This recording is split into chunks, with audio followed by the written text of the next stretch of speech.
ఆధ్యాత్మికతలో ప్రజలకు సేవ చేయడంలో రాజకీయంగా నర్సరావుపేట మొదలు చివరి వరకు ఎక్కడ కపిలవాయి విజయ్ కుమార్ ఏది అక్కడ విజయ్ కుమార్ జ్యువెలరీ అని అడిగినా సరే అక్కడికి తీసుకెళ్ళి ఇది అని అడ్రస్ చూపిస్తారు. అంత పేరున్న ప్రముఖులైన విజయ్ కుమార్ గారితో మన స్పెషల్ ఇంటర్వ్యూ. నమస్తే అండి.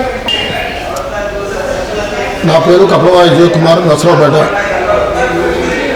నా రాజకీయ జీవితం 1980లో ఎడ్యుకేషన్ పూర్తి చేస్తున్నాను. వ్యాపారంలోకి వచ్చాను. వ్యాపారం రాగానే మా నర్సరావుపేటలో బంగారు వ్యాపారస్తులందరూ మా నాన్నగారిని ప్రెసిడెంట్గా చేసేవారు. అప్పుడు దాకా నాకు నెల రోజుల్లోనే ప్రెసిడెంట్గా ఇవ్వడం జరిగింది. మీకు ఏ వయసులో బంగారం షాప్ పెట్టారు?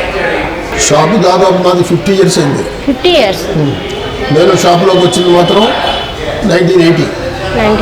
81లోనే నేను ప్రెసిడెంట్ అయ్యాను నర్సరావుపేట టౌన్కి.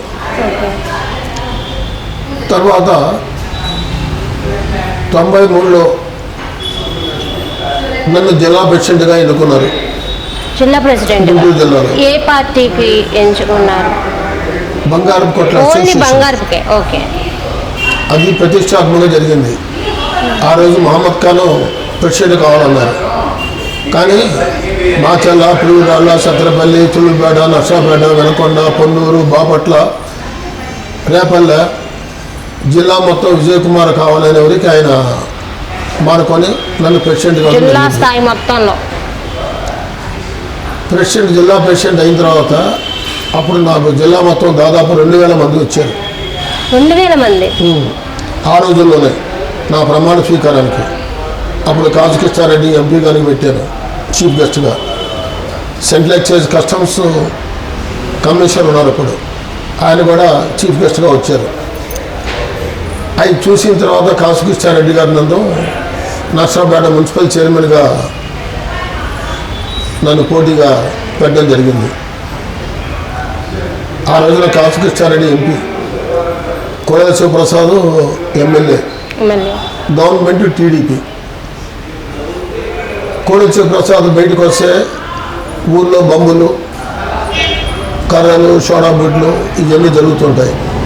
బయటకు వస్తే ఇంకా జరుగుతూనే ఉంటాయి. బయటకు వస్తే అప్పట్లో అంతే, గొడవలు ఎక్కువ, అంతా దౌర్జన్యం. అయితే కాజుకృష్ణారెడ్డి గారు డీజీపీతో మాట్లాడి ఆయనకి అరెస్ట్ వారెంటు, కోడెల శివప్రసాద్కి హౌస్ అరెస్ట్ వారెంటు ఇద్దరు తీసుకున్నారు. అప్పట్లోనే ఇది కూడా జరిగింది. కానీ కాజుకృష్ణారెడ్డి నా పోలింగ్ రోజు బయటికి రాలే. 9:30, 10 కల్లా కోడెల శివప్రసాద్ బయటకు వచ్చేసాడు. గోడ దూకి వచ్చేసాడు. మిమ్మల్ని ఓడించాలని ఆయన 5 కాళ్ళతో బయలుదేరాడు. అప్పుడు దాకా కోడెల శివప్రసాద్కి ఎవరు పోటీ లేదు వెనకాల. నేను కూడా మళ్ళీ 5 కార్లు వేసుకొని ఆయన నేను ఆయన పడ్డాం. ఎవరు తగ్గల. ఆ రోజు నర్సరావుపేట ఇన్ఛార్జిగా గవర్నమెంట్ అధికారిగా పూలం మానకొండయ్య చాలా గట్టి పర్సన్. మున్సిపల్ ఆఫీస్ దగ్గర ఇద్దరు ఫేస్ టు ఫేస్ పోట్లాడుకున్నారు. ఒకరినొకరు నెట్టుకునే స్టేజ్ దాకా వచ్చింది. ఇంకా వాగ్వాదం తగ్గలేదు. ఎక్కడ తగ్గల. దాదాపుగా ఆ రోజుల్లో ఆంధ్రప్రదేశ్లో 100 మున్సిపాలిటీస్లో బాంబులు పేలడం, సోడా బుల్లు పడడం, రిగ్గింగ్ చేయడం, ఇంకు పోయడం, బ్యాలెట్ బాక్సులు బయట వేయడం ఒక నర్సరావుపేట మున్సిపాలిటీలోనే. ఎక్కడా జరగల ఆంధ్రప్రదేశ్లో. ఉదయం 10:30 కల్లా ఊరంతా నిర్మానుష్యం అయిపోయింది. ఇదంతా ఏ సంవత్సరం జరిగింది? 94లోనే. 1994లో నేను చైర్మన్గా పోటీ చేసి ఓకే.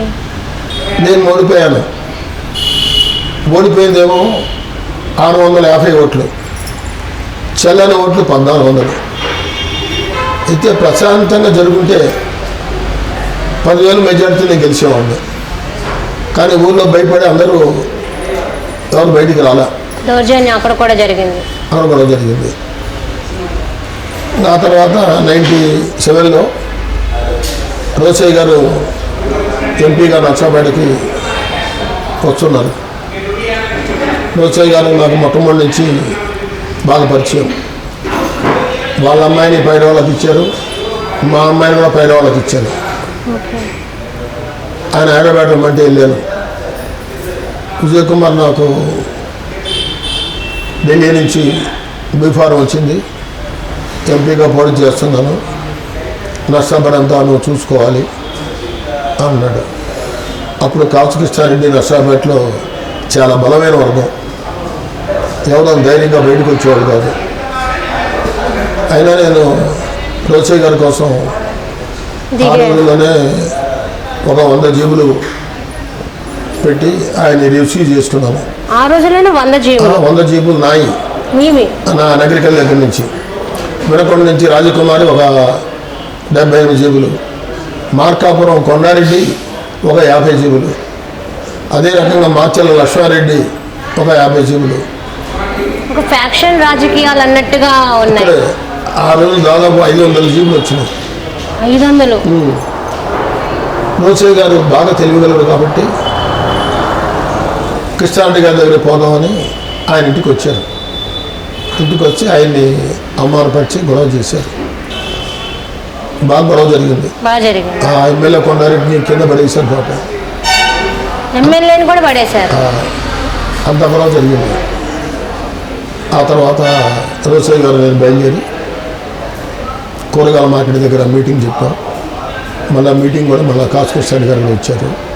అక్కడ ఆయన గొడవ అయిందా? మీటింగ్ దగ్గర మీటింగ్ దగ్గర గొడవ అయింది. ఏం అవ్వలేదు, అది కావాలని చేశారు. మళ్ళీ ఇద్దరు కలిసి కూరగాయల మార్కెట్ దగ్గర వచ్చారు. ఆ రోజుల్లో కూరగాయల మార్కెట్ మాకు సెంటర్, అక్కడ మీటింగ్ జరిగింది. రోసయ్య గారు ఎంపీగా ఉన్నప్పుడు నర్సాపేటలో అంతా నేనే చూసుకున్నాను.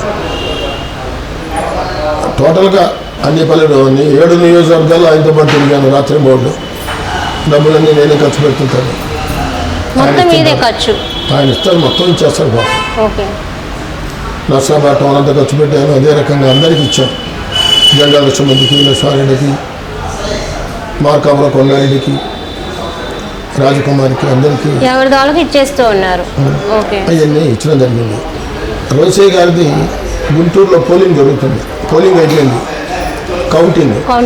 ఆయన కూడా నాతో పాటు కలర్ డ్రాఫ్ట్లో తిరుగుతున్నాడు. విజయ్ కుమార్ ఏంటి నర్సాపేట కాన్స్టిట్యున్సీలో ఏంది నీ ఉద్దేశం అన్నాడు. సార్ ఒక్క ఓటు అయినా మీకు మెజార్టీ వస్తుంది అన్నా. నీకు తప్పు లెక్క, కనీసం 10,000 నుంచి 15,000 మైనస్ అయింది అన్నాడు.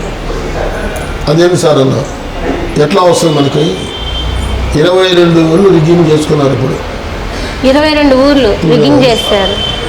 అది నర్సాపేట నియోజకవర్గం మొట్టమొదటి నుంచి అటు కమ్మాసు, ఇది రెడ్డిస్ కొన్ని ఊర్లు ఉన్నాయి. సుబ్బయ్యపాలెం, అచ్చయ్యపాలెం, అన్నారు, తుంగపాడు, గోగులపాడు, రాయిపాడు, ఎల్లమంద, కాకాని, ఇవన్నీ చౌదరీశ్వరు. కృష్ణారెడ్డి సైలెంట్ అయిపోయేవారికి వాళ్ళందరూ రిగ్గింగ్ చేసుకున్నారు. అందువల్ల ఆయనకు అందరూ చెప్పారు ఇక్కడ మైనస్ అయిందండి 10,000 అని. లేదండి గ్యారెంటీకి వస్తుంది. నర్సాపేట హోల్ టౌన్ మీకే వేశారు. నేను తిరిగాను డోర్ టు డోరు. రోసయ్య గారిని మేము పార్లమెంట్లో చూడాలి అనే ఉద్దేశంతో చేశారు. అనుకోకుండా ఒక 4,000 3,000 నర్సాపేట కాన్షి మెజార్టీ వచ్చింది. ఆయన ఆశ్చర్యపోయాడు. కోడెల శివప్రసాద్ కూడా వాళ్ళ కార్యకర్తలతోటి విజయ్ కుమార్ చూసి తెచ్చుకోవడం మీరందరూ ఆయన అభినందిస్తున్నారని ఆయన ఓపెన్గా పాపం కార్యకర్తలు చెప్పాడు. ఇంకా తర్వాత సంవత్సరానికి రోసయ్య గారు గవర్నమెంట్ రద్దు చేశారు. ఎంపీలు జనార్దన్ రెడ్డి గారు వచ్చారు. జనార్దన్ రెడ్డి గారు టోటల్గా 5 సంవత్సరాలు మా ఇంట్లోనే, మొత్తం ఒక 3 రోజులు ఆయనకి ఇచ్చాం, ఒక రోజు మా మిస్సెస్ తిరుగుంటాం. ఎందుకలా అంటే మా ఇల్లు గెస్ట్ హౌస్ లాగా ఉంటుంది. గుంటూరు నుంచి కన్నా లక్ష్యాలు వచ్చి నర్సాపేటలో గెస్ట్ హౌస్ లేవు, బాగాలేవు, ఇల్లు కావాల్సిందే అన్నాడు. సరే ఏమైందని ఇచ్చాను.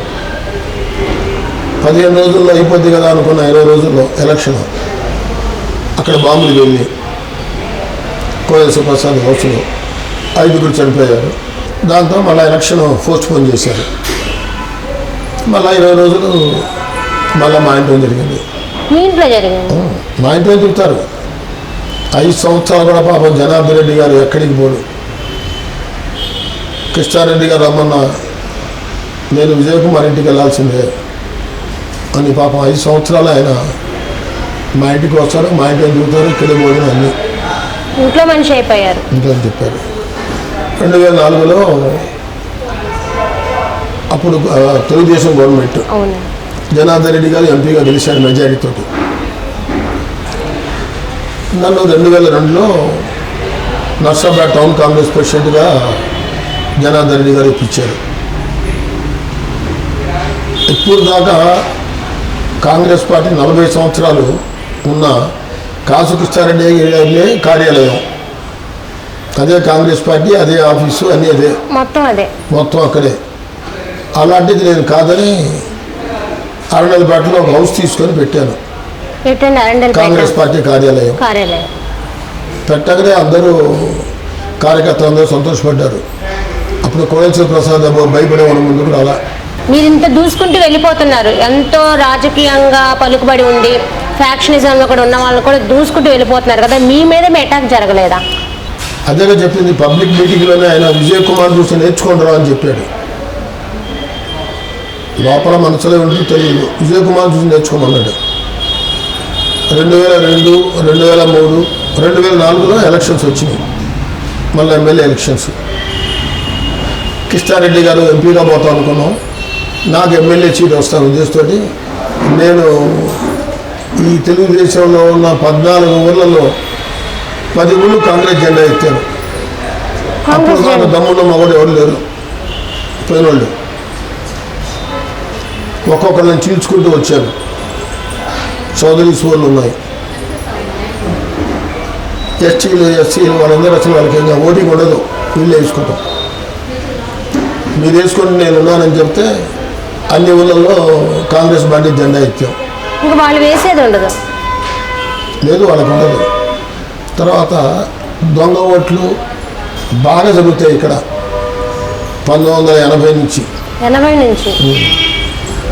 నేను డోర్ టు డోరు ఒక 60 మందిని జనాన్ని పెట్టి వాళ్ళ ఉదయం టిఫిన్ భోజనం పెట్టి ఇంటింటికి పంపించి ఒరిజినల్గా ఎన్ని పేర్లు ఉన్నాయి అవన్నీ తయారు చేసి లిస్టు నియోజకవర్గం మీద 44,500 ఓట్లు తీసేసాం, దొంగ ఓట్లు.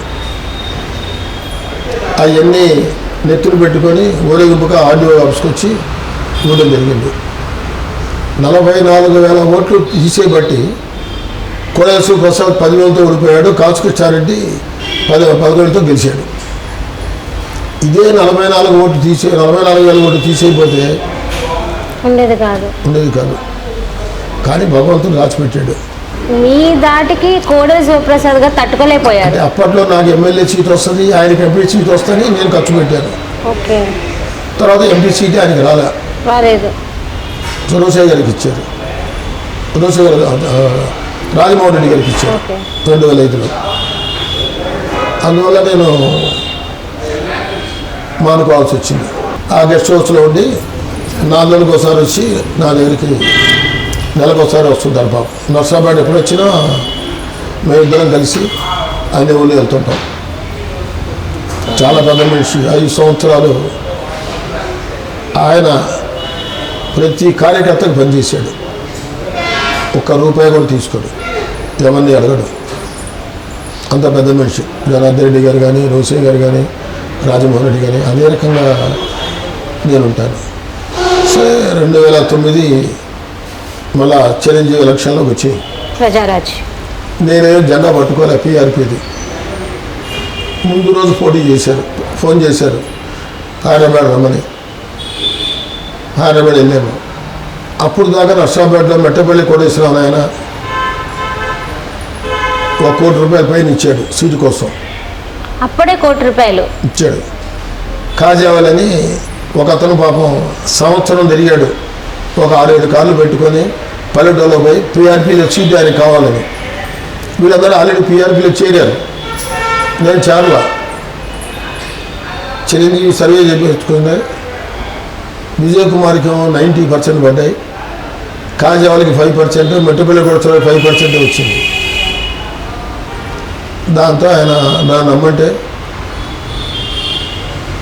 అక్కడికి వెళ్ళడం జరిగింది.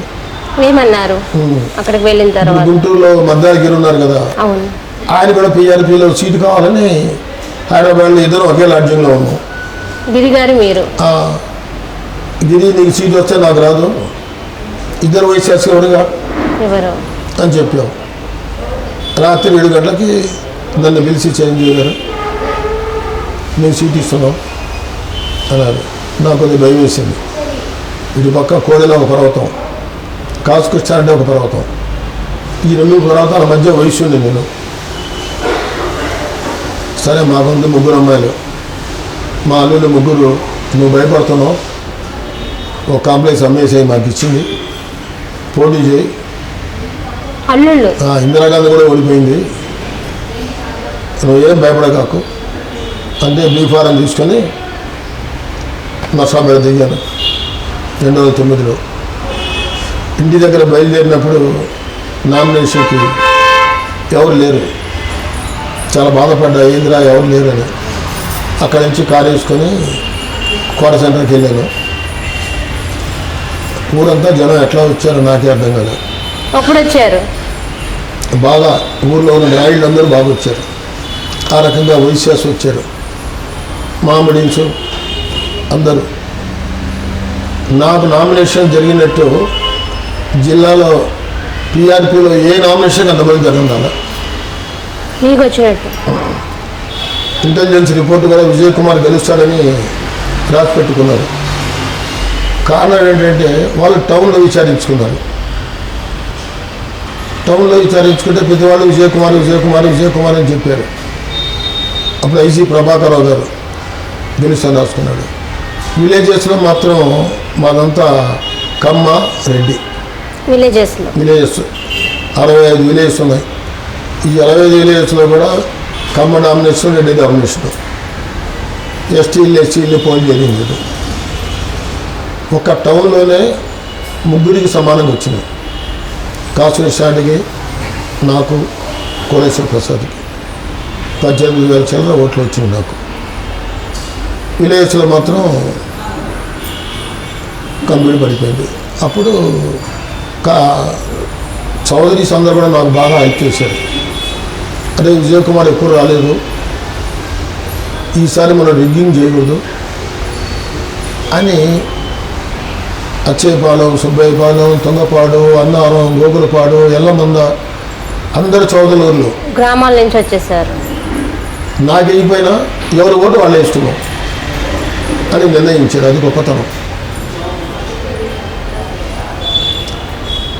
మేము చాకరీ చేసిందంతా రెడ్లకి. మా నాన్నగారు 60 సంవత్సరాలు రాజకీయాల్లో ఉన్నాడు. కాసు బ్రహ్మానంద దగ్గర నుంచి. కాసు బ్రహ్మానంద రెడ్డి దగ్గర నుంచి చేసుకుంటూ వచ్చారు.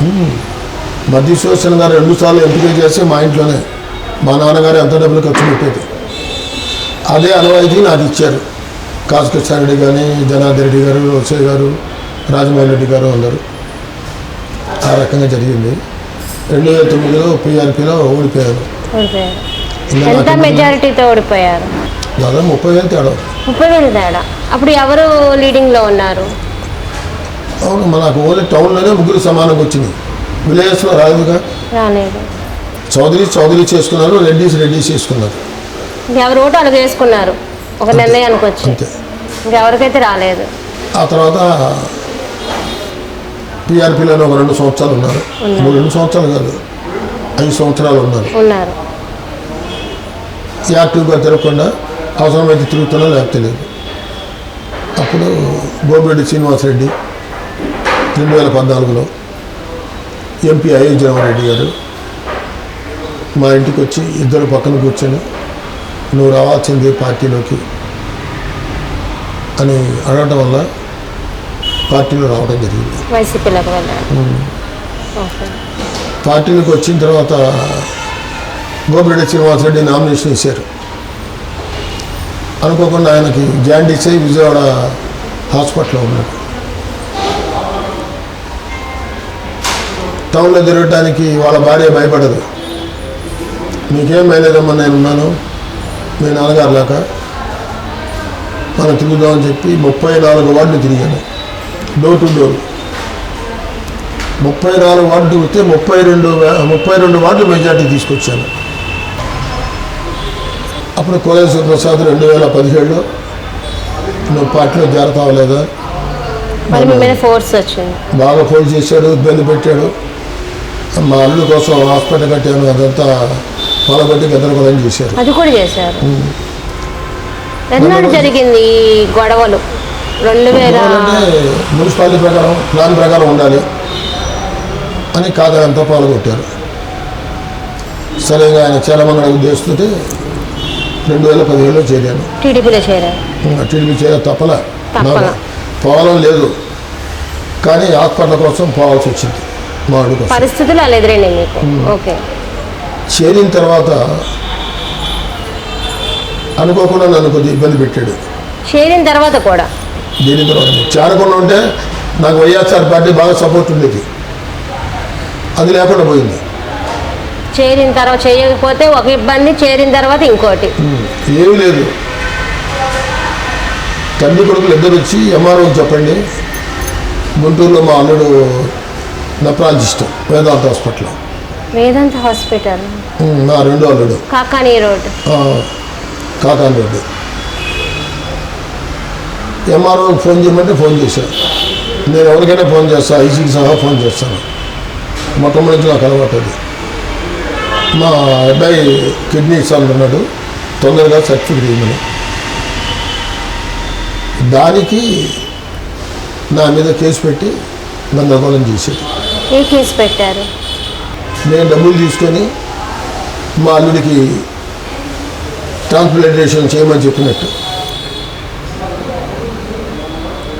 ఎంఆర్ఓ పాపం చెప్పనంది, విజయ్ జ్యోతి అని. ఆమె తీసుకొచ్చింది నేనే నర్సాపేటకి ఎంఆర్ఓగా. లెటర్ రాసింది. విజయ్ కుమార్ పెద్ద మనిషి, కాలేజీ ప్రెసిడెంట్, ఆయన ఫోన్ చేశాడు లెటర్ ఇవ్వమని. నేను లెటర్ ఇచ్చేసాను. అది ఎవరికి నాకు కూడా తెలియదు. ఆధార్ కార్డులో కొద్దిగా పొరపాటు పడ్డారు, దాని మీద కేసులు పెట్టాడు. 2017 డిసెంబర్లో నన్ను అరెస్ట్ చేశారు. రిమాండ్ పంపించారా? అప్పుడు దాకా కేసు పెట్టి ఇబ్బంది పెట్టాడు. అది ఎట్లా గొంతు మీద కత్తి పెట్టాడు. ఎవరు? అటు దిగడానికి లేదు, ఇటు దిగడానికి లేదు. ఓకే. కేసు పెట్టలే, ఎఫ్ఐఆర్ చేయలే. ముందుకెళ్తే గొయ్యి, వెనక్కెళ్తే నుయ్యి. నేను పోకుండా ఉంటానని, అది మళ్ళీ పార్టీలో పోకుండా ఉంటానని.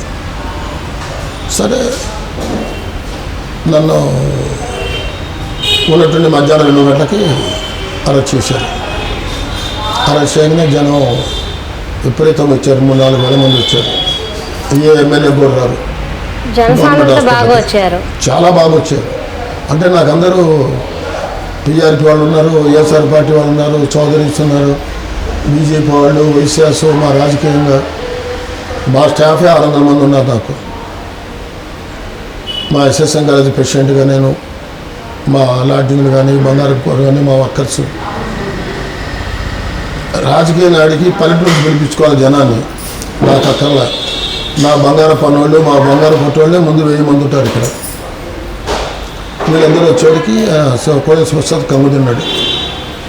గుంటూరు వచ్చి, సారీ విజయ్ కుమార్ నాకు తెలీదు, నేను అరెస్ట్ చేసినట్టు అని చెప్పాడు. తెలీదని చెప్పారు. మా అల్లుళ్ళు ఏదో మాట్లాడకన్నారు. పాపం ఆయన జీవితంలో సారీ చెప్పింది నాకే. కోటేశ్వర ప్రసాద్ అందరి ముందు చెప్పాడు. అందరి ముందు చెప్పారు. గన్మెన్, పోలీసుల ముందు, సిఐ ముందు, అందరి ముందు. నేనేం మాట్లాడలేదు.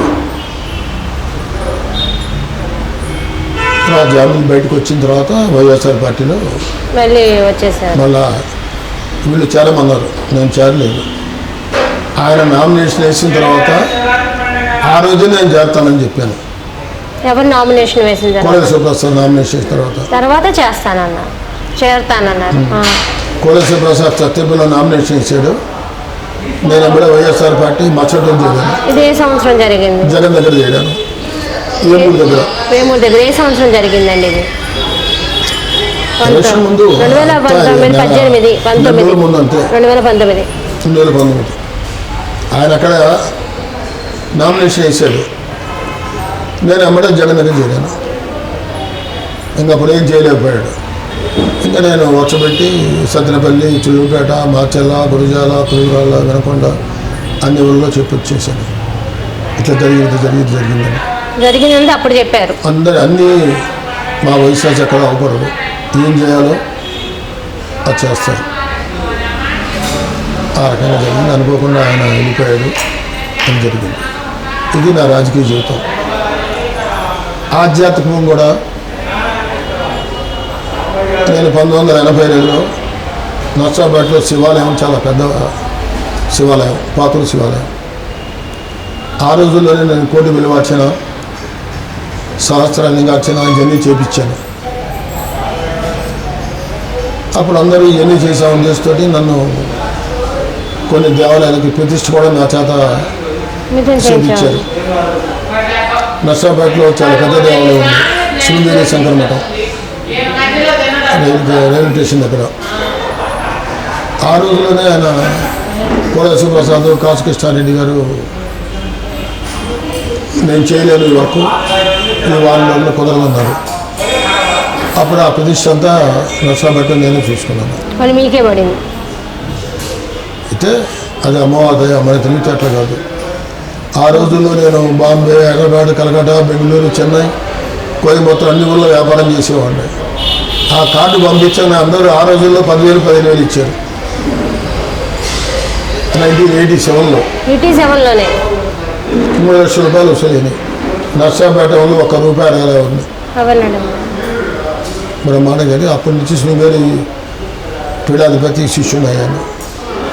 తర్వాత చౌడేశ్వర గుడిని నర్సాపేటలో పెద్దది కట్టారు, అది నేనే చేశాను. అల్లూరు పాలన నేనే చేశాను, సుబ్బయ్య పాలన కూడా నేనే చేశాను. చర్చిలకి వాటికి కూడా నేను ఇస్తూ ఉంటాను. 2008లో మా నాన్నగారు చనిపోయారు మేలో. నర్సాపేటలో ఎస్ఎస్ఎన్ కాలేజీ చాలా పెద్దది కాలేజీ, రాయలసీమకి ముఖద్వారం. గిద్దలూరు నుంచి, నంద్యాల నుంచి కూడా చదువుకునేది ఇక్కడే మన కాలేజీలోనే. మా నాన్నగారు ప్రెసిడెంట్ 50 సంవత్సరాలు ఉన్నారు. ఆయన చనిపోగానే ప్రెసిడెంట్ నాకు ఇచ్చారు. ఇంకా అప్పటి నుంచి ఇప్పటిదాకా కాలేజీ పని వర్క్ అంతా చూసుకుంటూ ఉంటాం. కాలేజ్ స్టాఫ్ దాదాపు 250 మంది ఉన్నారు మాకు. మీరే చూసుకోవడం కాలేజ్? 250 మంది స్టాఫ్. 250 మంది. ఎయిడెడ్ కళాశాల. ఏంటండి? ఎయిడెడ్ కళాశాల. ఎయిడెడ్ ప్రైవేట్ మొత్తం ఇదే. మా నాన్నగారు కోనపకొండలో చిమ్మాయి ఆశ్రమంలో ఉంది. ఆయన 50 సంవత్సరాలు ప్రెసిడెంట్. నన్ను ప్రెసిడెంట్ తీసుకున్నాను. నేను చేయలేనండి. ఇటు పక్క బంగారం చూసుకోవాలి, వ్యాపారం చూసుకోవాలి, కాలేజీ పని చూసుకోవాలి. భగవంతుడిని నమ్మకంతో చేయాల్సింది మనం అని వైస్ ప్రెసిడెంట్ తీసుకున్నాను. నాన్నగారు వాళ్ళు నాకే ఇస్తాను పాపం, నేను వద్దన్నాను. అవన్నీ జరిగినాయి. మొన్న కరోనాలో మాత్రం ఊళ్ళో చాలా ఇబ్బంది పడ్డారు చాలామంది. కూరగాయలు కూడా దొరకలే. నిత్యావసర సరుకులు కానీ, కూరగాయలే కానీ, హాస్పిటల్కి సంబంధించిన 15,000 కుటుంబాలకి నేను కూరగాయలు పంపించాను. ఎన్ని వేల కుటుంబాలు? 15,000 కుటుంబాలు స్వచ్ఛందంగా. ఇంకా ఎక్కువ పంపించేవాడిని, కానీ కొన్ని పరిస్థితుల వల్ల నేను పంపించలేదు.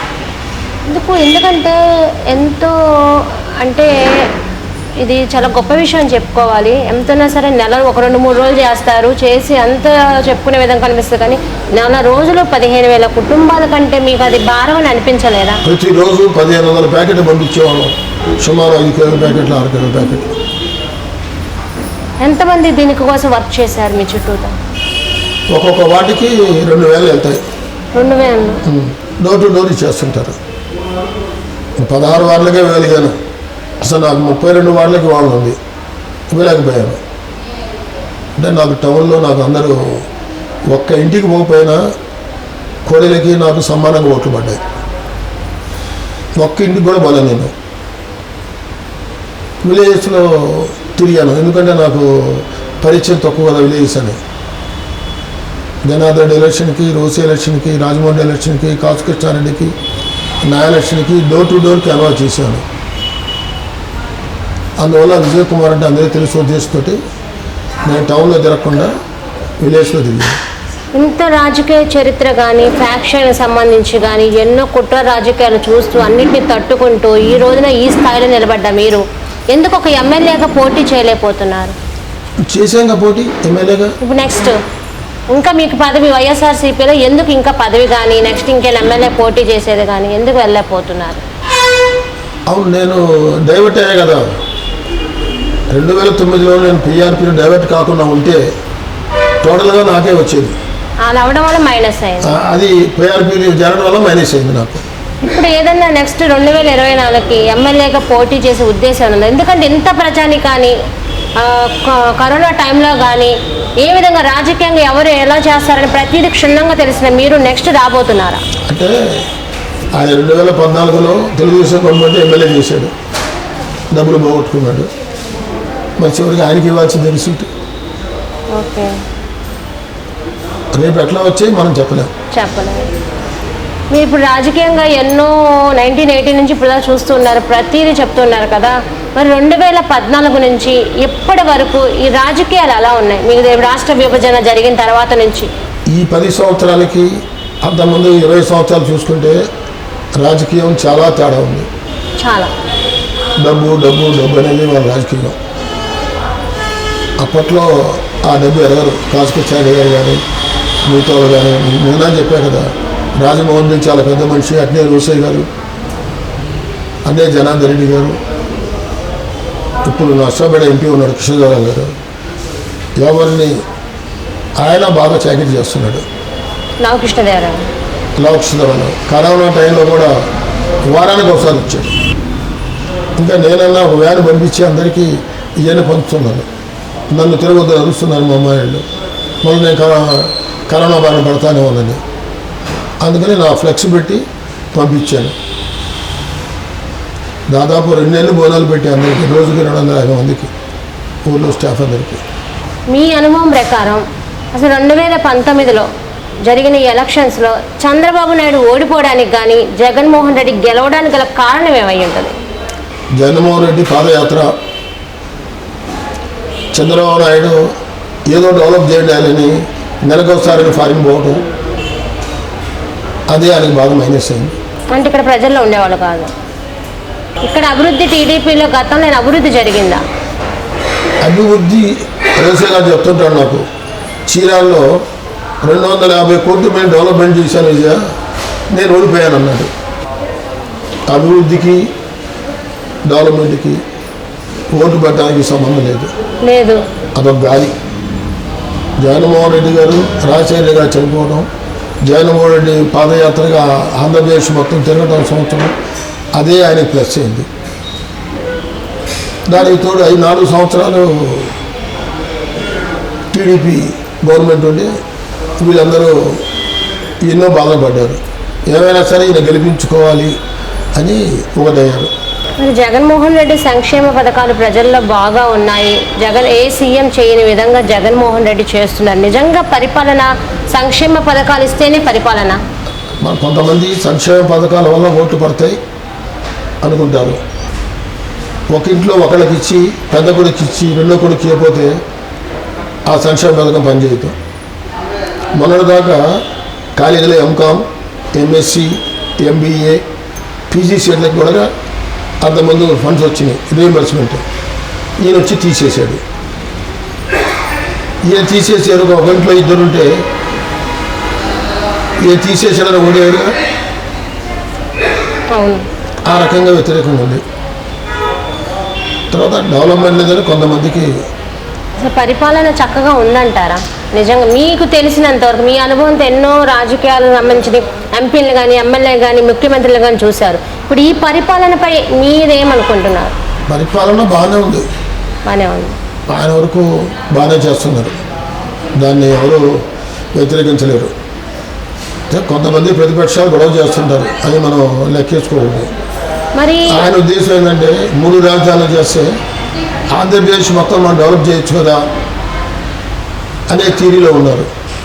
ఇప్పుడు ఇన్ని సంవత్సరాలు మనకు హైదరాబాద్లోనే డెవలప్ అయింది తప్ప చుట్టూ తావలేదు, మరి మిగతా డెవలప్మెంట్ కాలేదుగా. ఏం చేసిందేంటి, అటు రాయలసీమ అటు వైజాగ్ ఇది అమరావతి పెట్టుకుంటే 3 డెవలప్ అవుతాయి అనే పట్టుదలతో ఉన్నాడు. అది కూడా ఒక రకంగా పాయింట్ కరెక్టే. ఇప్పుడు చూసుకుంటే 2024 గట్టి పోటీ అనుకోవచ్చు. మరి ఒక పక్కన చంద్రబాబు నాయుడు పవన్ కళ్యాణ్ కలిస్తేనే జగన్మోహన్ రెడ్డికి ఓటమి వస్తుందా అని జనం అనుకుంటున్నారు. అసలు కలుస్తారా?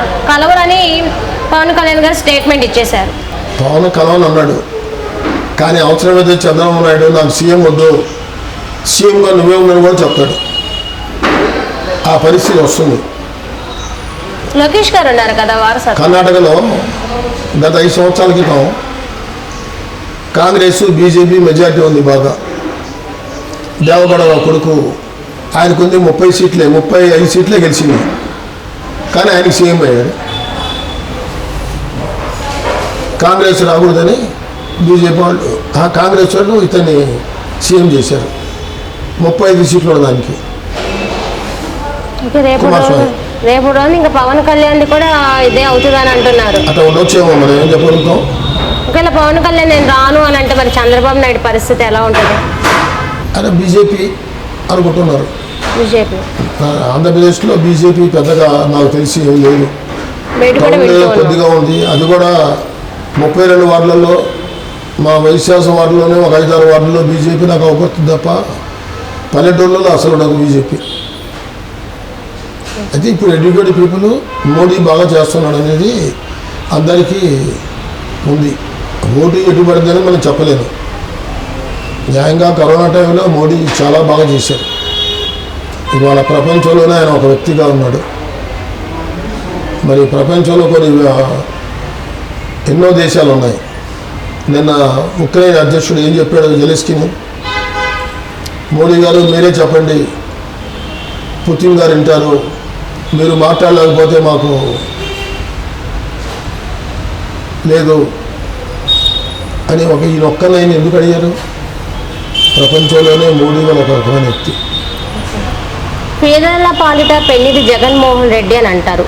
అంత పేరు తెచ్చుకున్న జగన్మోహన్ రెడ్డి పేద బడుగు బలహీన వర్గాలను ఆలోచించుకోకుండా నిత్యావసర సరుకులు ఈ కరోనా టైం నుంచి ఇప్పటివరకు చూసుకుంటే పెంచడం మరి ప్రజలకు అన్యాయం చేసినట్టు కాదా? నిత్యావసర సరుకులు ఆయన చేతిలో ఉండవు, అది ఇండియా మార్కెట్, ఆయన చేతిలో ఉండేది కాదు. ఇప్పుడు ఈ వారం రోజుల్లో రష్యా వార్ జరుగుతుంది, గవర్నమెంట్ పెంచారు ఆయిల్, కొన్ని పెరిగిపోయింది అన్నీ. ఈ 4 రోజుల్లో వంట నూనెలు పెరిగిపోయినాయి రేటు. ఇది అయితే నిత్యావసర సరుకులు ధరలను జగన్మోహన్ రెడ్డి వల్ల తప్పిదం అయితే కాదు, ఆయన వల్ల కాదు. కానీ జనంలో ఏంటంటే అందరికీ సంక్షేమ పథకం మాకు ఇస్తున్నారు, ఈ రేటు పెరిగినాయి, మాకేంటి మిగిలేది అని వాళ్ళ జనంలో ఉంది.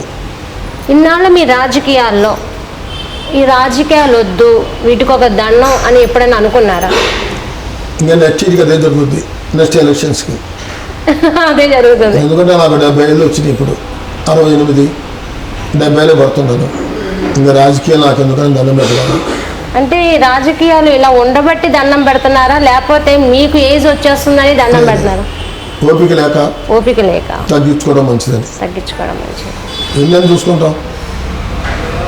ఒకప్పుడు నసరాపేటలో చూసుకుంటే కోడెల శివప్రసాద్ గారిది పై చేయి, వాళ్ళ కొడుకుది కూడా పై చేయ కదా. ఇప్పుడు చూసుకుంటే ప్రస్తుతం ఎలా ఉంది? అసలు లేదు, ఇక్కడ కోడలు లేదు ప్రస్తుతం, కొడుకు లేడు కదా, వాడు సత్యపల్లిలో ఉంటాడు. వచ్చినా ఆయనకి అసలు ఓట్లు పడవు అస్సలు బయటపడలేదు. ఒకవేళ ఆయనే ఇన్ఛార్జిగా ఈ నెక్స్ట్ ఇక్కడ ఉండాలని తాను ఏదన్నా ప్రజలకు సేవ చేస్తూ ఒకవేళ ముందుకు వస్తే గెలవచ్చా? 80% గెలవడు, రాడు కూడా. ఇక్కడ నర్సాపేటలో అరవింద్ బాబు పోటీ చేశాడు. అయితే కొంతమంది ఇక్కడ చౌదరి అయితేనే చాలా గట్టిగా ఉంటాడు, గట్టి పోటీ ఇస్తారు అనుకుంటున్నారు. అది కొంతమందికి ఉంది. కానీ అరవింద్ బాబుకి సీట్ ఇస్తారని చెప్పేశారు. ఆల్రెడీ నెల క్రితం చెప్పేశాడు. అరవింద్ బాబు వీళ్ళు పోయారు కొంతమంది. చెప్పిన దగ్గర మరుసటి రోజు నుంచి నవేంద్ర బాబు గారు ప్రతి వార్డు ప్రతిరోజు సాయంత్రం తిరుగుతున్నాడు. చెప్పిన తర్వాత ఎలా ఉంది అరవింద్ బాబు గారు ఇక్కడ ప్రజల మధ్యన ఎలా ఉంటున్నారు, ఎలా మమేకమై ఉంటున్నారు, ఎలా ఉంది ఇక్కడ? కష్టపడుతున్నాడు, తిరుగుతున్నాడు. నన్ను ఎమ్మెల్యేగా చూడండి, ప్రతి ఇంటికి పోయి బతిలాడుతున్నాడు. ఇష్టం. ఒక పక్క శ్రీనివాస్ రెడ్డి బాగానే డెవలప్ చేస్తున్నాడు. నేను కోటప్పకొండ తిరణాలుంది, అది మీరు ఎక్కువగా స్పెషల్గా చేస్తారట. కోటప్పకొండ తిరణాల్లో మీ చెయ్యి అయితే ఎక్కువగా ఉంటుందట. కోటప్పకొండలో కాసుకిచ్చారంటే 10 సంవత్సరాలు మినిస్టర్గా ఉన్నాడు. సరే, మరి శ్రీనివాస్ రెడ్డి గారు 2 సంవత్సరాల్లో ఈ సంవత్సరం దాదాపు 25 కోట్ల రూపాయలు ఖర్చు పెట్టి చేశారు. 25 కోట్లు. గురవాయపాలెం నుంచి ఎల్లమంద డబల్ రోడ్ వేశారు. కొండ చుట్టూ గిరి ప్రదర్శించడానికి 9 కిలోమీటర్లు అది తార్ రోడ్ వేయించాడు. కొండ మీద మేళా దర్శన దగ్గర 100 అడుగులది బాగా కట్టించారు. ఒక డార్మటీ హాల్ కడుతున్నారు. డైనింగ్ హాల్ పెద్దది సూట్ రూమ్ కట్టిస్తున్నాడు. కోరపకొండలో డివైడరు, లైటింగు అంతా పెట్టించాడు. సంవత్సరం నుంచి ఆయన తిరుగుతున్నాడు. కోటప్పకొండని ఎట్లా మనం డెవలప్ చేయాలి అని ప్రతి నెలకి 2-3 సార్లు ఎదుగుతున్నాడు. ఇక్కడ ఏంటంటే చంద్రబాబు నాయుడుని ఏమో ఒక మాట అంటూ ఉంటారు, కమ్మ సామాజిక వర్గం, కమ్మ వాళ్ళకే ఆయన చేస్తూ ఉంటారని. ఇప్పుడు రెడ్ల వైపు చూస్తుంటేనేమో జగన్మోహన్ రెడ్డికి కూడా రెడ్ల వైపు అంటున్నారు, కానీ ఎస్టీ ఎస్సీలకి 50% రిజర్వేషన్ మహిళలకు ఇచ్చారు అనేది కూడా ఉంది. అయితే ఇప్పుడు రాజకీయ నేత ఎవరు వచ్చినా సరే వాళ్ళ క్యాస్ట్ని ఎందుకు హైలైట్ చేసి వాళ్ళ చుట్టూతో ఉన్న వాళ్ళు వీళ్ళే ఉంటారని పెట్టడానికి కారణం ఏంటి? ఎందుకు ఈ మాట అంటున్నారు? ఓన్లీ మన ఆంధ్రప్రదేశ్లోనే ఇలా జరుగుతుంది ఎందుకు అని? ఈయన ఎక్కువ ఇచ్చాడు ఎస్టీలు ఎస్సీలు అందరికీ. మన ఇంట్లో 2 పిల్లలు ఉంటాం, వాడు వచ్చి వాడు గుయిపోతే ఏమంటారు, తల్లిదండ్రులు తిడతారు. అంటే రెడ్డీస్లో మా తగ్గించి ఇచ్చాడని కొంతమంది కొద్దిగా వ్యతిరేకంగా ఉంటుంది. కొద్దిగా అసలు ఎందుకు అంటే రెడ్డీస్కు చేస్తుంటే రెడ్డి సామాజిక వర్గం అని, చౌదరీస్కు చేస్తుంటే అప్పుడు చౌదరి సామాజిక వర్గం అని ఈ పేరు ఎందుకు వస్తుంది? నిజంగా వాళ్ళేమో చూసుకుంటే అట్లా లేదు, మేము సమానంగా ఉంటున్నాము, మా వెనక ఇలా పుట్టిస్తున్నారు అని అంటారు. నిజంగానే పుట్టిస్తున్నారా లేదా అలా జరుగుతున్నాయా? నిజంగానే గొడవ పుట్టిస్తున్నారు కానీ జరగదు. ఇప్పుడు తిరుపతి దేవస్థానానికి ఇన్ని సంవత్సరాలు ఉన్న వైశాస్కి ఎప్పుడు ఇవ్వలే. టీడీ మెంబరు ఈయన ఇచ్చాడు 2 సార్లు, 2 టైమ్స్ ఇచ్చాడు. ఇప్పుడు గుర్తించాల వైశాస్ని. రోసే గారు అంట ఒక సపరేట్. ఆయన 1950 నుంచి రాజకీయాలు జరుగుతున్నాడు. ఆయన స్వతహా ఆయన పెద్ద మనిషి అయ్యాడు, మినిస్టర్ అయ్యాడు, ఎమ్మెల్యే ఎమ్మెల్సీ అయ్యాడు. మరి ఈయన తిరుపతి దేవస్థానం ట్రస్ట్ బోర్డు మెంబర్ ఇచ్చాడు. అదే రకంగా వెల్లంపల్లికి శ్రీనివాసరావుకి ఇచ్చాడు మినిస్టర్.